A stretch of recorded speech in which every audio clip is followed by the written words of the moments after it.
اکھڑ جائے تو وہ درخت ختم ہو جاتا ہے، اگر اس کی جڑ کو پانی مل رہا ہے تو وہ درخت تر و تازہ ہے، بڑھ رہا ہے، پھل دے رہا ہے، لیکن اگر اس کی جڑ کو پانی نہ ملے تو وہ ختم ہو جاتا ہے۔ کوئی بھی چیز ہے، اگر آپ اس کی اصل کو کاٹ دیں، آپ اس کی جڑ کو کاٹ دیں تو وہ چیز کبھی بھی قائم نہیں رہ سکتی، اور وہ چیز ختم ہو جاتی ہے، خشک ہو جاتی ہے، سوکھ جاتی ہے، اور اس کی خوبصورتی، اس کی طاقت اور اس کی تمام تر رعنائیاں وہ خاک میں مل جاتی ہیں۔ جڑ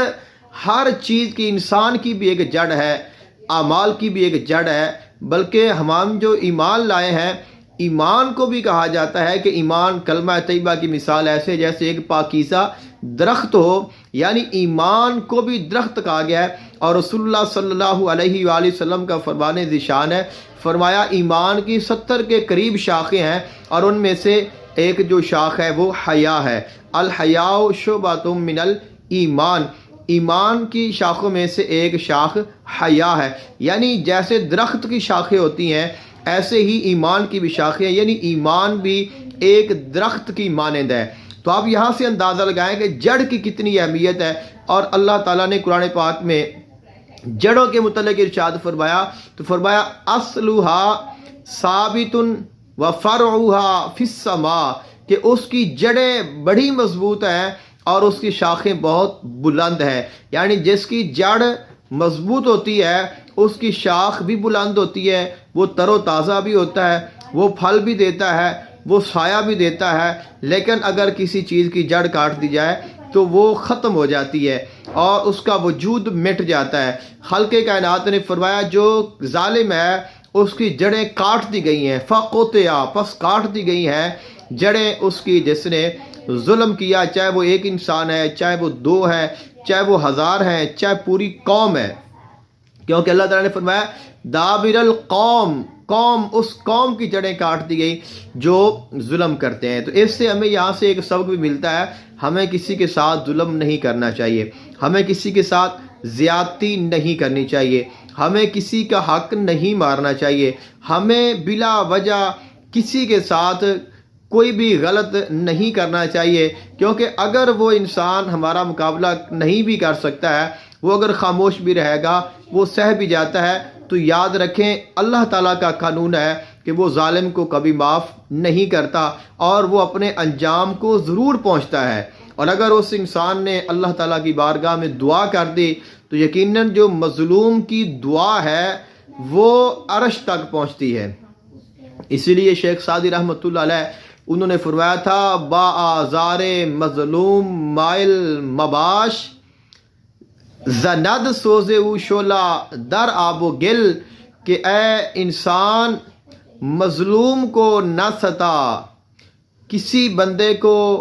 مظلوم کو با آزار مظلوم مائل مباش، کہ مظلوم کو تکلیف دینے پر تیار نہ ہو، کیونکہ اس کی جو آہ ہے وہ آگ اور وہ پانی اور مٹی میں آگ لگا دیتی ہے۔ زند سوزے او شولا در آب و گل، کہ اگر آپ مٹی اور پانی کو ملا دیں اس کا جو کیچڑ بن جاتا ہے، اگر آپ اس کو آگ لگانا چاہیں تو نہیں لگ سکتی، لیکن فرمایا جو مظلوم کی آہ ہے وہ کیچڑ میں بھی آگ لگا دیتی ہے۔ تو اگر آپ پہ ظلم ہوا ہے، آپ کے ساتھ زیادتی ہوئی ہے، تو آپ اس آیت کو پڑھیں، اس کو اپنا سہارا بنائیں، اللہ تعالیٰ کی بارگاہ میں دعا کریں، یقیناً اللہ تعالیٰ آپ کی دعا کو سنے گا اور جو ظالم ہے وہ اپنے انجام کو پہنچے گا۔ یہ اس کا پہلا حصہ ہے، اور دوسرا جو اس کا حصہ ہے وہ ہے والحمدللہ رب العالمین۔ تو اگر واو کو ہم الگ کریں تو الحمدللہ رب العالمین، یہ سورہ فاتحہ کی پہلی آیت ہے، اور سورہ فاتحہ کی کتنی فضیلت ہے، پھر اس کی پہلی آیت کی کتنی فضیلت ہے، یعنی اللہ تعالیٰ کی تعریف ہے، اللہ تعالیٰ کی حمد ہے، اللہ تعالیٰ کی شان کا ذکر ہے، اس کی ربوبیت کا ذکر ہے، اور اللہ تعالیٰ کا جو اسم رب ہے یہ قطب الاسماء کہا جاتا ہے، یہ تمام صفات کا حامل ہے۔ تو جب ہم ان اسماء کے ساتھ اس کے ساتھ پڑھیں گے تو اس کے ساتھ پھر کمال ہو جائے گا۔ اور مجھے قرآنی وظائف زیادہ پسند ہیں اس کی نسبت جو دیگر ہوتے ہیں، کیونکہ اس میں ہمیں اور کچھ ہو نہ ہو ثواب تو ملتا ہے، ایک حرف کے بدلے میں ہمیں ایک نیکی تو 10 نیکیاں تو حدیث پاک کی روح سے کم از کم ہمیں ملتی ہیں۔ تو اگر آپ محبت سے پڑھیں، عقیدت سے پڑھیں تو اس کا ثواب اور بڑھ جاتا ہے، اور اس لیے یہ بہترین وظیفہ ہے، بہترین عمل ہے اور بہترین کاٹ ہے۔ آپ اس کے ساتھ جادو کی کاٹ کر سکتے ہیں، کیونکہ اس میں یقطع کوتیا کاٹ دی گئی، یعنی اس میں ہے ہی کاٹ، یہ تو ہے ہی کاٹ، اس میں آپ کسی کو بھی کاٹ سکتے ہیں، کسی چیز کی بھی کاٹ کر سکتے ہیں، چاہے جادو ہے، آسیب ہے، اثرات ہیں، تو یہ بہترین چیز ہے۔ پھر اس کے جو اعداد ہیں، اس کا ایک نقش جو مجھے ملا ہے وہ اس کے اعداد ایک عدد کم ہے، 2997 بن رہے ہیں۔ حالانکہ جب میں نے اس کے اعداد خود نکالے اور میں نے حرف بحرف نکالے قرآن پاک میں دیکھ کر، جیسے وہاں پہ لکھا ہے اس رسم الخط کے حساب سے، پھر ہم نے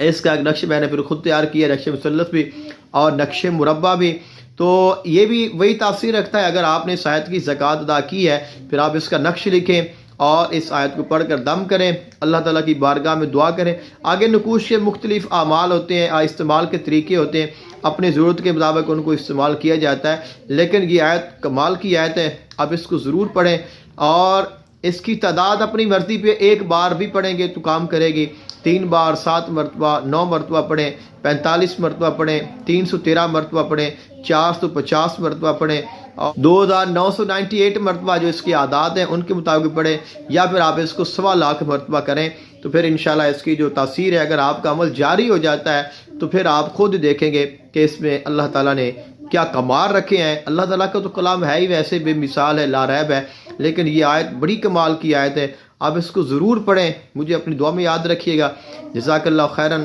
السلام علیکم ورحمۃ اللہ وبرکاتہ۔